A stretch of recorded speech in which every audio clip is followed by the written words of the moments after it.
In this episode, I'm uncovering two powerful yet often overlooked tools that can transform your productivity. Join me as I dive deep into the simplicity and effectiveness of using your timer and do not disturb features to conquer distractions and master your time.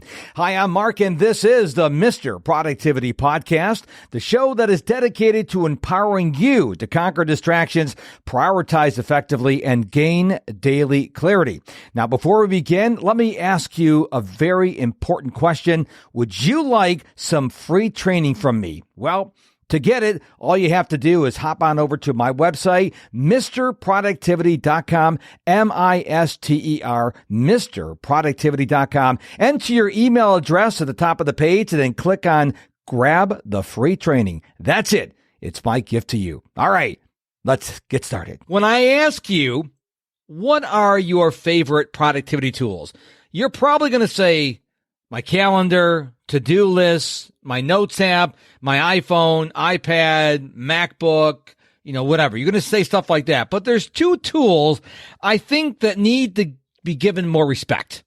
And as a productivity expert, trainer, nerd, and student, I want to talk about two tools that really need to be given more attention.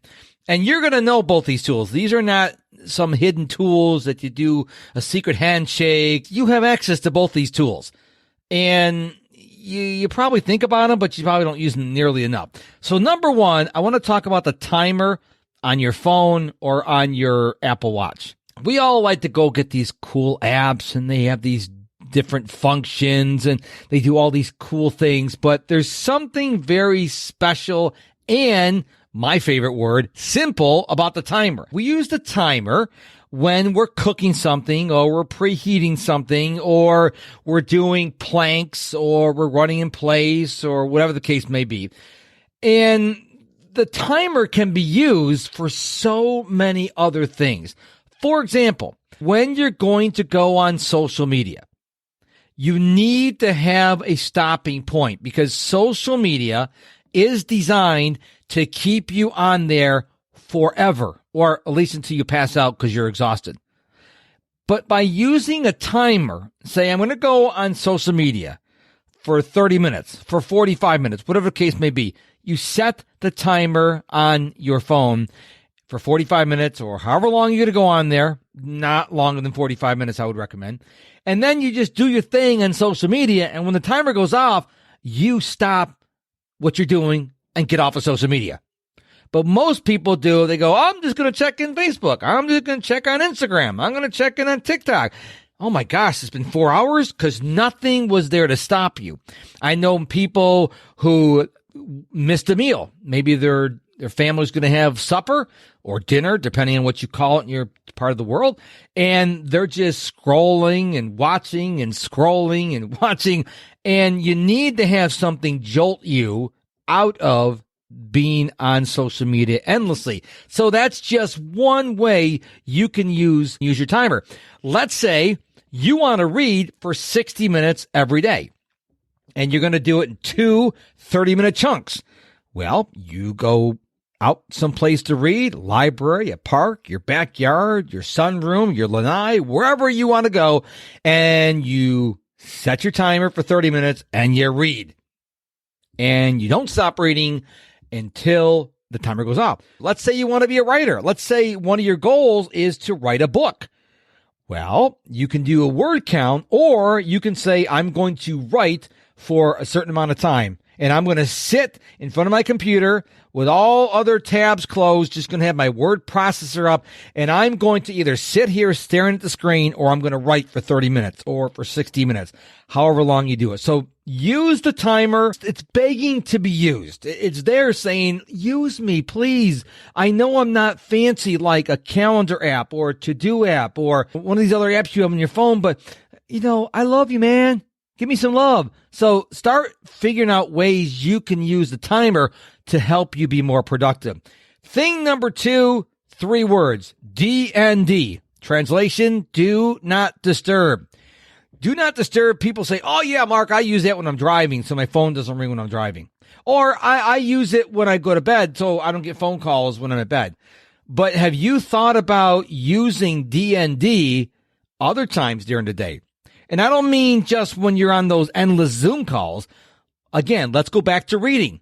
If you want to read, use your timer. Say, I'm going to read for 30 minutes. Then put your do not disturb on for 30 minutes. So you won't get text messages, alerts, phone calls, any of that stuff when you don't want to be disturbed. Now, a lot of people say, well, I mute my phone and I put it down, face down, so I don't see it. But you probably have vibration mode turned on. So when you get a text, when you get any kind of notification or a phone call, your phone's going to go bzzz and it's going to distract you. So what I want you to do, number one, before we leave that point, disable vibration mode on your phone. Number two, I want you to start using DND whenever you don't want to be disturbed. Don't assume because you're writing at 9 o'clock at night that your phone's not going to get a text message. Put it on Do Not Disturb. Now, I love Do Not Disturb so much that my phone actually goes on Do Not Disturb at 7:45 at night, and it doesn't come off until 8 o'clock the next morning.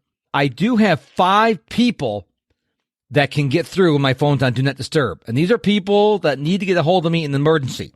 Everybody else goes right to voicemail. Now, there are some people like Tim Ferriss. He takes this to an entirely different extreme. He has his phone on Do Not Disturb all the time. But I'm not saying that's right or wrong. I'm not saying the way I do it is right or wrong. I'm asking you to think about what are some ways you can use Do Not Disturb. Maybe you have to write a report. Maybe you have to do some performance appraisals for your employees. Maybe you have to get together a quote for your customer. Maybe you have to get ready for a presentation. Don't just leave your phone there or just don't put your phone on mute. Put it on Do Not Disturb. That way, if you have vibration mode enabled, like I tell you not to, but if you have it enabled, but you have it on Do Not Disturb, and that annoying employee that keeps bothering you calls you or texts you, you won't even know it. Because you won't even see it on your lock screen because it blocks all that stuff. Use these 2 tools. They are 2 tools that are neglected. They're forgotten because they're not flashy. They're not cool. They don't have all kinds of cool colors, but they are so effective in helping you be more productive. Number 1, the timer, not just for preheating the oven or cooking the pizza or doing planks.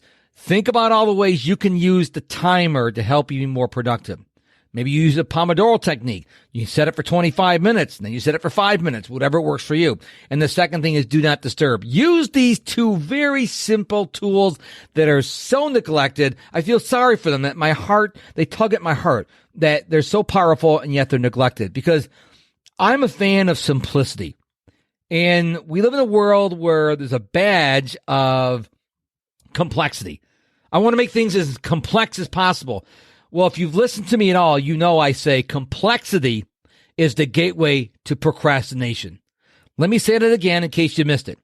Complexity is the gateway to procrastination. Complexity is a killer of your productivity. And so I don't want you going looking for a fancy app that'll be a timer for you. I don't want you to go look for a fancy app that'll block everything on your phone. Just use Do Not Disturb. It's built in. Use the timer. It's built in. Keep things simple. I see everyone going complexity. No, let's go the other way. Let's make things simple. Embrace simplicity. Before you go, I would like to ask you a huge favor. If you haven't done so already, please follow the Mr. Productivity podcast on whatever podcast platform you are listening to this episode on right now. It would tell that podcast player algorithm to serve this show up to other people so I can help them as I have helped you. Thank you so much for doing that. And don't forget, if you want some free training, head on over to MrProductivity.com, MISTER, MrProductivity.com. I am so grateful, so thankful for you giving me your ears and your attention for this episode of the show. I'll be back real soon with a brand new episode. Until then, remember, stay productive and stay positive.